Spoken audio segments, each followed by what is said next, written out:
Assalomu alaykum hurmatli do'stlar. Bugun men sizlarga ya'ni 14 ga 10 metr 10 santimetrli uy chizmasini chizishga harakat qildim.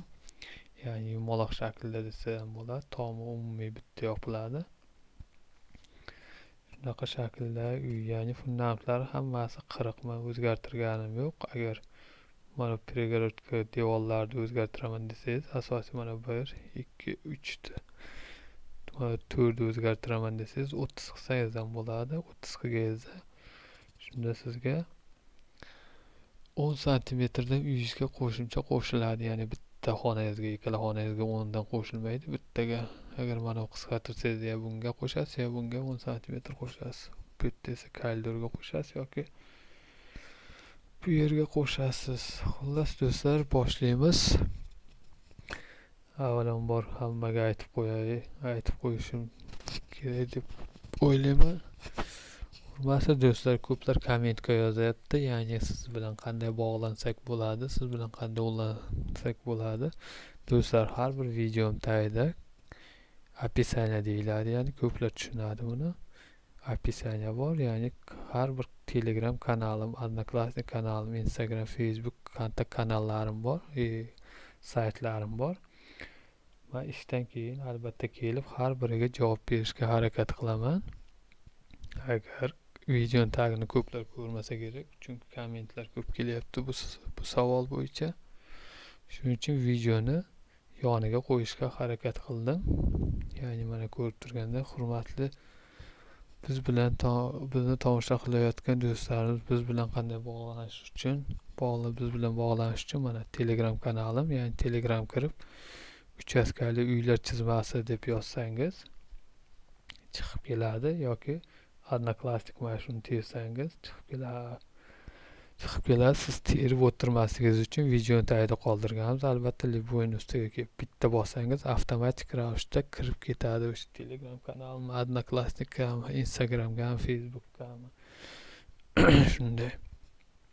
Yani tagida kichkina harflar bilan maydalik qilib yozganman. Bular hammasi videoning tagida bor deb.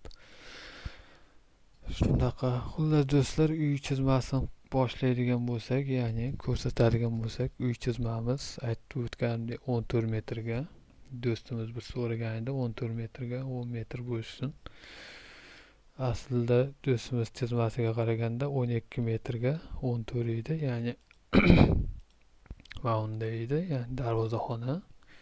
Ko'rib turganlaringdek 12 metr man qildim. To'g'ri kelmadi, chunki hisobim bu yoq 4,5 metrga 1,5 metr to'g'ri kelib qoldi, 3 metr to'g'ri kelib qoldi. Xonalar umuman to'g'ri kelmadi.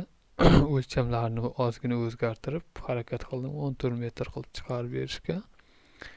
Ya'ni bu ham 5,5, mehmonamiz 5,5 bo'lganda, shunda bu 3,5 bo'lsa, 40 qo'yadigan bo'lsak 390 bo'ladi. Bizda 160, 150 joy qolyapti bu yerda. Bu 4,5 ga 150 bu xuddi kichkinagina shu to'g'ri kelmaydigan xona bo'ladi. Shu sababli men o'zgartirib to'g'riladim. Ya'ni bu yerga arka qo'ygan do'stimiz, men 1 metr ichkariga kirgizdim, chunki bu yerda polygon 40 santimetr bo'lgandan keyin zina bo'ladi. Zina bo'lsa bu yer yopilib qolishi mumkin. Shu sababli 1 metr ichkari kirgizib zina qo'ydim.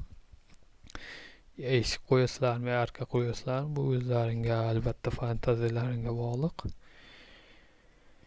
Ya'ni bu yer ayvon, kuxnya, hammom, ya'ni oshxona eshigini bu yerdan qilgan. Bu yoq katta panorama oyna qo'yib qo'ysa ham, yo oyna kattaroq oyna qo'yib qo'ysa, darvozaxonadan kirdi chiqdilar ko'rib turish uchun.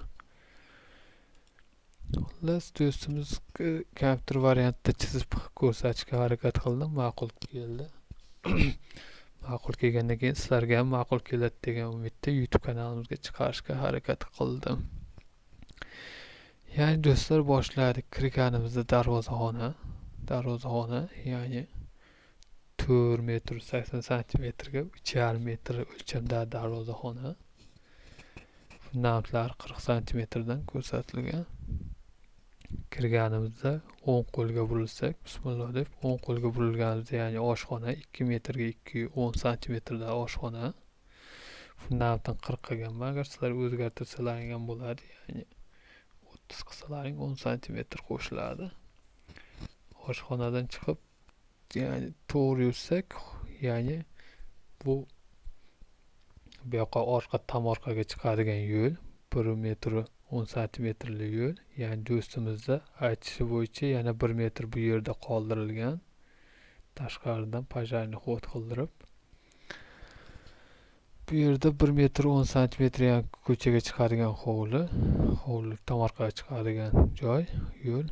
O'ng tomonga burilsak hammom, yana 2 metrga 2 metr o'lchamdagi hammom.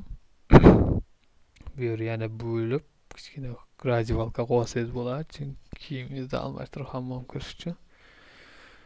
Biz qaytamiz bu yerga xonaga kiramiz. Xonada ya'ni stupenka zina deyiladi. O'zbekchasiga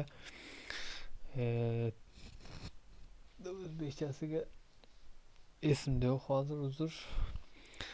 Qirg'izchasiga tepkich deyiladi. O'zbekchasiga zina deyiladi. Xullas kirganimizda 1 metr joy qoldirilgan, ya'ni zinaga, tepkichga 1 metr joy qoldirilgan. Kirganimizda xo'limiz uzunligi 4 metr 40 santimetr. Bunaqasi uzunligi, bunaqasi enigi esa 2 metr. Ya'ni kattaroq qildim 2 metr. Shtob eshiklar ochib yopganda boshqa. Do'stlar, bu yerga fundament qo'yiladi albatta. Fundament shtob ushlab qolish uchun hamma.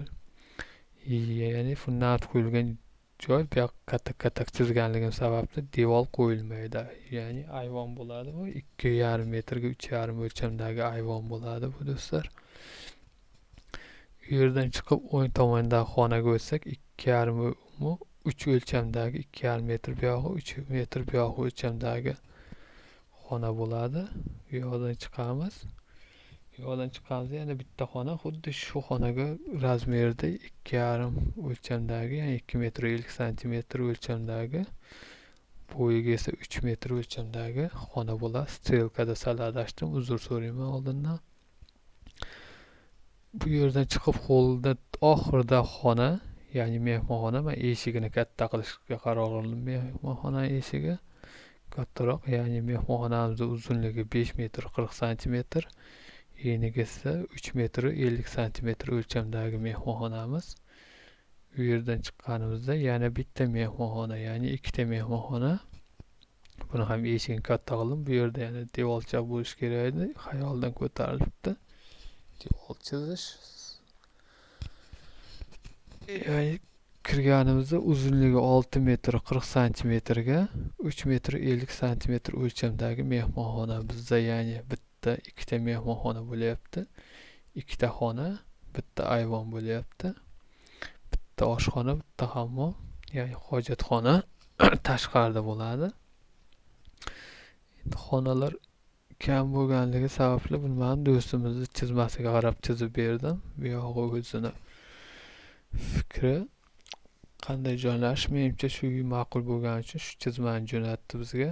Ya'ni chizmamizni ko'rsatib o'tdim boshda, mana bu chizma jo'natdi. Shu chizmani o'zgartirib chizib berishga harakat qildim. 2 metr qisqardi, aytdim sababini. Chunki mana 4,5 metr bu vobshe chiroyli bo'lmaydi. Bu yoq 1,5 bo'lib qolar, ham qisqa bo'lib. Xullas shunaqa do'stlar. Agar ma'qul kelgan bo'lsa, albatta minnatdorchiliklarini bosib qo'yasizlar. Xato va kamchilik bo'lsa, albatta kommentariyaga yozib qo'yinglar. Do'stlar, uy plani kerak deganlar o'zingizni xom shu chizmangiz bo'ladi. Albatta o'shani jo'natsangiz men kamchilikni to'g'rilab beraman. O'zim chizib YouTube'ga qo'ygan videolarim ayrimlaringga yoqmayapti, o'zgartirishlar kiritish kerak deyapti. Shu sababli o'zingizga yoqqan chizmani chizib jo'natsangiz, men xato kamchiliklarni to'g'rilab sizga qaytadan jo'natib berishga harakat qilaman. Shunaqa do'stlar. Albatta do'stlaringizni ham, yor birodarlarini ham Telegram, YouTube kanalimizga a'zo bo'lishlarini taklif qilib qolasizlar degan umiddaman. Shunaqa fundamentimizni aytib o'tdim, 40 qildim. Do'stlar, sog' bo'lasizlar, salomat bo'lasizlar. Kelgusi videoda ko'rishguncha xayr.